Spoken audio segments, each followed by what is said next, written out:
এবার সেই হিসাব করে দেখি আমার জীবনের হিসাবটা একটু করি, আজকের দিনের নেকি কত, গুনাহ কত।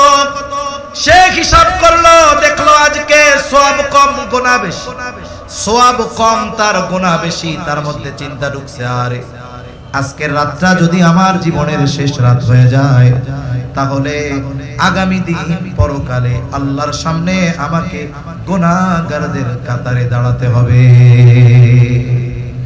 এই চিন্তা করে সে রাতের বেলায় খালেস তওবা করছে, একেবারে একনিষ্ঠ তওবা, যে আল্লাহ আমারে মাফ করে দেন, আমি আর জীবনে কোনোদিন গুনাহ করব না। এই তওবা আল্লাহর কাছে কবুল হয়ে গেছে। কারণ বলা যায় না, আমি শুরুর দিকে বলেছিলাম যে কোন কথায় কার জীবনের পরিবর্তন হয় বলা যায় না। এই যে 1 ঘন্টা রাতের হিসাব কি হলো, বলে আগামী দিন কোন পদ্ধতিতে তার ব্যবসা পরিচালিত হবে সে সিদ্ধান্তে উপনীত হতে পারে। এই জন্য কোন ব্যক্তি যদি প্রতিদিন রাতে শোবার আগে তার সারা দিনের নেকি আর বদির হিসাব করে, হয়তো এই হিসাব তার আগামী দিনের পরিবর্তনের কারণ হয়ে যেতে পারে। কারণ একটা মানুষ যদি রাতের বেলায় এই চিন্তা করে, নেকির চিন্তা করে, গুনার চিন্তা করে, তাহলে রাতের মধ্যে ওই প্রভাব তার মধ্যে পড়ে। যদি কেউ বিছানায় শুয়ে মোবাইল দেখা শুরু করে, বলে মোবাইলের প্রভাব তার মধ্যে পড়ে। আর যদি সে রাতে নিভৃতে একাকী ঘরে শুয়ে চিন্তা করে, আহারে আমি তো এখন অন্ধকার ঘরের মধ্যে আছি, আমার মৃত্যুর পরে আর এক অন্ধকার ঘরের মধ্যে যাওয়া লাগবে, যেখানে আলো নাই, বাতি নাই। তবে আলো আর বাতির ব্যবস্থা হবে, বাতাসের ব্যবস্থা হবে, আরামের ব্যবস্থা হবে যদি নেকি থাকে। এবার সেই হিসাব করে দেখি আমার জীবনের হিসাবটা একটু করি, আজকের দিনের নেকি কত, গুনাহ কত। সে হিসাব করলো, দেখলো আজকে সওয়াব কম গুনাহ বেশি, সওয়াব কম তার গুনাহ বেশি। তার মধ্যে চিন্তা ঢুকছে, আরে আজকের রাতটা যদি আমার জীবনের শেষ রাত হয়ে যায়, তাহলে আগামী দিন পরকালে আল্লাহর সামনে আমাকে গুনাহগারদের কাতারে দাঁড়াতে হবে। এই চিন্তা করে সে রাতের বেলায় খালেস তওবা করছে, একেবারে একনিষ্ঠ তওবা, যে আল্লাহ আমারে মাফ করে দেন, আমি আর জীবনে কোনোদিন গুনাহ করব না। এই তওবা আল্লাহর কাছে কবুল হয়ে গেছে। কারণ বলা যায় না, আমি শুরুর দিকে বলেছিলাম যে কোন কথায় কার জীবনের পরিবর্তন হয় বলা যায় না। হাদিসের মধ্যে এক জালেমের ঘটনা আসছে। জালেমের নাম ছিল কিফিল। নবীজি সাল্লাল্লাহু আলাইহি ওয়াসাল্লাম একবার দুইবার নয়, বারবার কিফিলের ঘটনা সাহাবায়ে কেরামের কাছে বর্ণনা করেছেন। নবীজি বলেন, কিফিল হলো এমন এক জালেম, বলে এমন কোন পাপ নাই কিফিল করে নাই, এমন কোন অন্যায় নাই কিফিল করে নাই। কিফিলের অন্যায়গুলোর মধ্যে একটা অন্যায়, সে মানুষকে সুদের উপরে টাকা দিত। সুদখোর ছিল, সুদখোর। সমাজে আছে নাকি সুদখোর? আরে মিয়া, ব্যাংকে কত বড় সুদ, বলে ঘরোয়া সুদ আরো বড় সুদ। কিফিল মানুষের সুদের উপরে টাকা দিত। একদিন এক বিধবা মহিলা তার কাছে আসছে বিপদে পড়ে কিছু টাকা কর্জ নেওয়ার জন্য। বলে যারা সুদি কারবারি করে এরা মানুষ বিপদে পড়লে কর্জ দেয় না। কেউ যদি সুদে চাইতে যায় মুঠ বইরা দিয়া দেয়, কিন্তু বিপদে পড়ে যদি 500 টাকা ধারও চায় তাও দেয় না। ওই মহিলা গিয়া বলে, কিফিল আমারে কিছু টাকা দাও, কর্জ দাও, ধার দাও, আমি বিপদে পড়েছি। কিফিল বলে, না আমি কাউরে টাকা ধার দেই না, টাকা যদি লাগে সুদে নাও। মহিলা বলে, কিফিল সুদ দেওয়ার মতো সামর্থ্য যদি আমার থাকতো তাইলে তোমার কাছে সাহায্যের জন্য আসতাম নাকি। মহিলা বিধবা, চেহারা সুন্দর, সকল পাপে অভ্যস্ত কিফিল এবার মহিলাকে কুপ্রস্তাব দিয়ে বলে, মহিলা তোমাকে টাকা কর্জ দিতে পারি, এই শর্তে সুদ দিতে পারবা না অসুবিধা নাই, তবে আমার সাথে অমুক দিন গোপনে ব্যভিচারে লিপ্ত হবা। জালেম কিফিল সুযোগ মতো মহিলাকে জিনার প্রস্তাব দিল। হাদিসের মধ্যে আসছে, কাদাল ফাকিরু আইয়াকুনা কুফরা, দরিদ্রতা মানুষকে কুফরি পর্যন্ত পৌঁছায় দেয়। অনেক সময় দরিদ্রতার কারণে অনেকের চরিত্র ধ্বংস হয়ে যায়। আমাদের আশেপাশে অনেক মানুষ আছে অন্যায়ের সাথে জড়িত, পাপাচারে লিপ্ত। যদি একটু আমরা খোঁজ নেই দেখা যাবে এরা শখে পাপে জড়িয়েছে এমনটা নয়, অধিকাংশ মানুষের এই পাপে জড়ানোর অন্যতম কারণ হলো তার অভাব। এজন্য গভর্নমেন্টের কি দরকার ছিল? দরকার ছিল এই পাপে যারা লিপ্ত তারা তো অভাবের কারণে তাদের কর্মসংস্থানের ব্যবস্থা করা দরকার ছিল, ঠিক কিনা বলেন? অথচ এরা কি চাচ্ছে? এরা চাচ্ছে পতিতাবৃত্তিকে বৈধতা দিয়ে এটাকে কর্ম হিসাবে বৈধতা দেওয়া। রাষ্ট্র যদি কোনো অন্যায় কাজকে বৈধতা দিয়ে এটাকে কোনো পেশা হিসাবে বৈধতা দেয় যে এটা বৈধ কাজ, বলেন তো আল্লাহ না করুক কারো মেয়ে কারো ছেলে যদি ওই পাপাচারে লিপ্ত হয় আর মা বাবা যদি বাধা দেয়, ও গিয়ে মামলা দিবে গভর্নমেন্টের কাছে, দেখেন আমি রাষ্ট্রীয় আইন অনুযায়ী একটা বৈধ কাজ করতে চাচ্ছি, আমার বাবা বাধা দিচ্ছে, আমার মা বাধা দিচ্ছে, এদের নামে আমি মামলা করতে চাই। অথচ কি দরকার ছিল? এদেশে পতিতাবৃত্তির সাথে জড়িত কোটি কোটি নারী নয়, সংখ্যাটা যতই হোক না কেন, গভর্নমেন্ট যদি সদিচ্ছা করে তাহলে ওই পতিতালয়কে ভেঙে দিয়ে ওই জায়গায় ইন্ডাস্ট্রি বানিয়ে ওই নারীদের হালাল উপার্জনের ব্যবস্থা করতে পারে, ঠিক কিনা বলেন? কিন্তু কাদেরকে খুশি করার জন্য উল্টা পতিতাবৃত্তিকে বৈধতা দিয়ে আবার তাদেরকে ডেকে এনে মোটা অঙ্কের টাকা তাদেরকে দেওয়া হচ্ছে। এর দ্বারা কি বোঝা যাচ্ছে? এরা সমাজ থেকে অন্যায় দূর করতে চায় না, পাপাচার দূর করতে চায় না, এরা চায় এই পাপাচারকে সমাজে বৈধতা দিতে, ঠিক কিনা বলেন? এখন আমরা যদি চুপ থাকি, কথা না বলি, প্রতিবাদ না করি, জেনা ব্যভিচার জমিনে বাড়বে, আল্লাহর আযাব গজব ত্বরান্বিত হবে। আর যখন আযাব আসবে কেউ বাঁচবে না। নবীজি সাল্লাল্লাহু আলাইহি ওয়াসাল্লাম আযাব সম্পৃক্ত লম্বা এক হাদিস, লাস্টে সাহাবায়ে কেরাম বলতেছে, যায় আমাদের মধ্যে নেককাররা থাকবে, এরপরেও ধ্বংস হয়ে যাব, এরপরেও ধ্বংস হয়ে যাব, নেককাররা থাকার পরেও আমরা ধ্বংস হয়ে যাব। বলে হ্যাঁ, যখন পাপের আধিক্যতা বাড়বে, পাপ বেড়ে যাবে, আল্লাহ যদি গোসা হয়ে যায়, যদি আযাব গজব দেয়, ওই সমাজের মুত্তাকি বান্দারাও ছাড় হবে না। এজন্য সাবধান, পাপাচারের ব্যাপারে আমাদের ঐক্যবদ্ধ হতে হবে। কাদাল ফাকিরু আন ইয়াকুনা কুফরা, দরিদ্রতা মানুষকে কুফরি পর্যন্ত পৌঁছায় দেয়। এইবার ওই মহিলা তার প্রয়োজনের কাছে হার মেনে গেল, কিফিলের শর্তে রাজি হয়ে গেল। নির্ধারিত দিন নির্ধারিত জায়গায় কিফিল হাজির। হাদিসের মধ্যে আসছে একেবারে জেনার নিকটবর্তী। মহিলা কান্না করে আর থরথর করে কাঁপে। কিফিল গেছে মজা করার জন্য আর মহিলা কান্না করে আর কাঁপে। কিফিল বলে, মহিলা কান্না করো কেন? আমি কি তোমাকে জোর করেছি নাকি, বাধ্য করেছি নাকি? কান্না করো কেন? মহিলা বলে, কিফিল কান্না করি আল্লাহর ভয়, আমি কোনোদিন এই পাপের সাথে লিপ্ত হই নাই, তবে আজকে কেন রাজি হয়েছো? বলে, আমার অভাব, আমার তো ভয় হয় যদি তোমার সাথে জিনা করার পরে মারা যাই, আল্লাহ তাআলার সামনে আমাকে একজন ব্যভিচারিণী হিসেবে উপস্থিত হওয়া লাগবে, আমি আল্লাহর ভয়ে কান্না করি। কিফিল এই কথাটা কিফিলের কান দিয়ে হৃদয় পর্যন্ত পৌঁছায় গেল। কিফিল বলে, সত্যই তুমি আল্লাহর ভয়ে কান্না করো? বলে, হ্যাঁ। কোনদিন এই পাপাচারে লিপ্ত হও নাই? বলে, না, হই নাই। এবার কিফিল ওই অবস্থা থেকে উঠে গেছে। কিফিল উঠে গেছে, ওঠার সময় মহিলারে 60 দিরহাম কর্জ দিয়েছিল।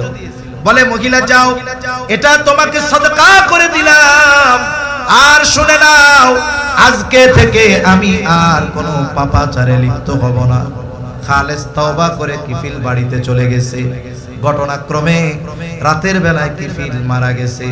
কিফিল যে তওবা করেছে, কিফিলের তওবা যে কবুল হয়েছে, দুনিয়ার কেউ জানে না, কিন্তু জানেন যিনি, তিনি কে। কিফিলের তওবা কবুল হয়ে গেছে, কিফিল মারা গেছে। মানুষেরা আনন্দিত যে হায় এক জালেম মরছে, ভালো হয়েছে, জালেমের মৃত্যু হয়েছে, ভালো হয়েছে, মানুষেরা আনন্দিত। কিন্তু আল্লাহ তাআলা কিফিলের দরজায় লিখে দিয়েছেন, আল্লাহ তাআলা কিফিলকে ক্ষমা করে দিয়েছে, তোমরা কিফিলকে পাপী বলো না, কিফিল জান্নাতের বাসিন্দা হয়ে গেছে। আল্লাহ তাআলা কিফিলরে maaf করে দিয়েছে। তাহলে একটা কথা, একটা চিন্তা একটা মানুষের গতিপথ জাহান্নাম থেকে জান্নাতের দিকে নিয়ে আসতে পারে, ঠিক কিনা বলেন? হতে পারে হয়তো এই যুবক রাতের বেলা আল্লাহর কাছে খালেস তওবা করেছে, আল্লাহ আমি আর আগামী দিন থেকে কোনো পাপে জড়াবো না, গুনাহ করব না, হায় আল্লাহ আপনি আমারে maaf করে দেন। দুনিয়ার কেউ শুনে নাই, কিন্তু শুনছে কে? খালেস তওবা করেছে আল্লাহর জন্য, তওবা কবুল। নবীজি বলেন আত্তাইবু মিনাজ যামবি কামাল্লা যামবালা, যে খালেস ভাবে তওবা করলো সে কেমন যেন কোনো গুনাহই করে নাই, একেবারে নিষ্পাপ হয়ে যায়। ঘটনাক্রমে ওই ব্যক্তির জীবনের শেষ রাত যদি এটা শেষ রাত হয়, তাহলে কিয়ামতের দিন আল্লাহর সামনে আমলনামায় গুনাহ মুক্ত হয়ে সে উপস্থিত হবে। এজন্য আমরা আমাদের রাতের এই হিসাবকে গুরুত্ব দিব যে আমার আজকে দিনের ভালো কাজ কত, আজকে দিনের মন্দ কাজ কত। যদি অভ্যস্ত হই কি হবে? বলে প্রথম দিনের হিসাবে দেখা যাবে গুনাহ বেশি সওয়াব কম, পরের দিন হয়তো হবে সমান সমান, এর পরের দিন দেখা যাবে গুনাহ কমছে সওয়াব বেড়েছে। ধারাবাহিকতা যদি ঠিক থাকে এমনও দিন সে অতিবাহিত করবে, রাতের বেলা হিসাব করতে যাবে, কবিরা গুনাহ বহুদূর, তার সগীরা গুনাহও খুঁজে পাবে না। কইতে পারেন সগীরা গুনাহ খুঁজে পাবো না হুজুর, এটা কোনো কথা কইলেন? কারণ হাদিসের মধ্যে আসছে এক নামাজ থেকে আরেক নামাজ, যে ব্যক্তি ফজর পড়ছে যখন সে জোহর পড়ে, ফজর থেকে নিয়ে জোহর পর্যন্ত সগীরা গুনাহগুলো maaf হয়ে যায়। সুবহানাল্লাহ। নেককার আল্লাহর বান্দা সে তো এশার নামাজ পড়ে টিভি দেখবে না, মোবাইল দেখবে না, সে গিয়ে খাওয়া দাওয়া করে শুয়ে পড়বে, গুনাহ করার কোনো সুযোগ নাই। আল্লাহর কাছে maaf চাইবে, গুনার হিসাব করবে। কবিরা গুনাহ সারা দিনে হয় নাই, সগীরা গুনাহও ওই যে এক নামাজের পরে আরেক নামাজ সগীরা গুনাহ maaf হয়ে যায়। মূলত তার আমলনামায় ওই দিন সগীরা গুনাহগুলোও আল্লাহর পক্ষ থেকে ক্ষমা হয়ে যাবে। সুবহানাল্লাহ। এটাই তাকওয়ার জীবন, এটাই মুত্তাকি। তাহলে দুইটা পদ্ধতি আমরা জানছি কোরআন থেকে। এক নাম্বার পদ্ধতি আল্লাহ তাআলা বলেন ওয়াকুনু মা'আস সাদিকিন, সত্যবাদীদের সঙ্গী হয়ে যাও। দুই নাম্বার পদ্ধতি তুমি আগামীর জন্য তথা পরকালের জন্য কি প্রেরণ করছো এটার ব্যাপারে একটু হিসাব করো, নজর দাও। এই দুইটা বিষয়ই থাক, আরো অনেকগুলো বিষয় আছে। তাহলে নবীজির উপদেশের দিকে আমরা ফিরে যাই। নবীজি আবু যর রাদিয়াল্লাহু তাআলা আনহুকে এক নম্বরে বললেন, ইয়া আবু যর ইত্তাকিল্লাহা হাইসুমা কুনতা, তুমি যেখানেই থাকো না কেন ভয় করবা কাকে? বলেন তো পৃথিবীতে এমন কোন জায়গা আছে যেই জায়গায় গিয়ে যদি আমি আপনি পাপ করি আল্লাহ দেখবে না? দেখবে? এমন জায়গা আছে দুনিয়ায়? হযরত লোকমান আলাইহিস সালাম তার সন্তানকে অনেকগুলো উপদেশ দিয়েছে, এর মধ্যে একটা উপদেশ, ইয়া বুনাইয়া ইন্নাহা ইন তাকু মিসকালা হাববাতিন মিন খারদালিন ফাতাকুন ফি সখরাতিন আও ফিস সামাওয়াতি আও ফিল আরদ ইয়াতি বিহাল্লাহ। সন্তানকে বলতেছে, হে আমার সন্তান, ইয়া বুনাইয়া ইন্নাহা, হা দ্বারা উদ্দেশ্য তোমার ওই কৃত পাপ, ইন তাকু মিসকালা হাববাতিন মিন খারদাল, সেটা যদি কোনো সরিষা দানা পরিমাণ হয়, ফাতাকুম ফি সখরা আও ফিস সামাওয়াতি আও ফিল আরদ, আর তুমি যদি ওই সরিষা দানা পাপটা কোনো পাথরের মধ্যে করো, পাথর। এই আয়াতের তাফসীরে আনাস রাদিয়াল্লাহু তাআলা আনহু থেকে বর্ণিত একটা হাদিস আসছে। নবীজি বলেন, কোন ব্যক্তি যদি এমন কোন পাথরের মধ্যে গিয়া কোন পাপ করে, কেমন পাথর? বলে যেই পাথরের দরজা নাই, যেই পাথরের জানালা নাই। বলেন তো দরজা জানালা যদি না থাকে ঢোকা যাবে নাকি? ওই অসম্ভবকে সম্ভব করে কেউ যদি দরজা জানালা বিহীন কোন পাথরের মধ্যে কোন আমল করে, ওই আমলটা যদি সরিষা দানা পরিমাণ হয়, ওই আমলটা কিয়ামতের দিন যিনি হাজির করবেন তিনি কে? হযরত লোকমান বলেন, ফাতাকুন ফি সখরা, ওই সরিষা দানা পরিমাণ পাপটা যদি তুমি পাথরের মধ্যেও করো, আও ফিস সামাওয়াত, যদি আসমানেও করো, আও ফিল আরদ, জমিনেও যদি করো, ইয়াতি বিহাল্লাহ, ওই পাপ সহ তোমাকে যিনি হাজির করবেন তিনি কে?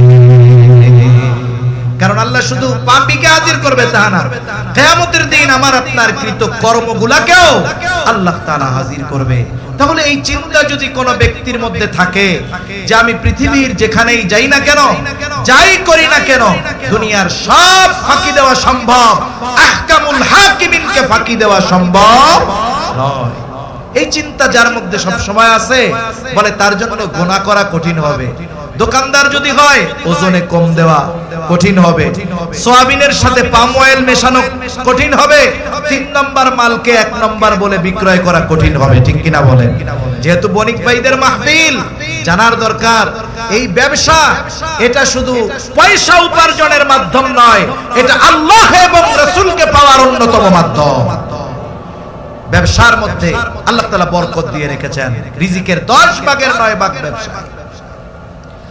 রাসূলুল্লাহ সাল্লাল্লাহু আলাইহি ওয়াসাল্লাম বলেন, আত-তাজিরুস সাদুকুল আমিন মা'আন নাবিয়্যিন সিদ্দীকিন ওয়াশ শুহাদা'i ওয়াস সালিহিন। নবীজি বলেন, সত্যবাদী আমানতদার ব্যবসায়ী, ব্যবসায়ীর জন্য এই 2টা গুণ দরকার। যদি ঈমানদার হয়, সত্যবাদী আমানতদার ব্যবসায়ী কাদের সাথে থাকবে? মা'আন নাবিয়্যিন, নবীদের সাথে থাকবে, সিদ্দীকিনদের সাথে থাকবে, শহীদদের সাথে থাকবে, নেককার বান্দাদের সাথে তাদের অবস্থান হবে।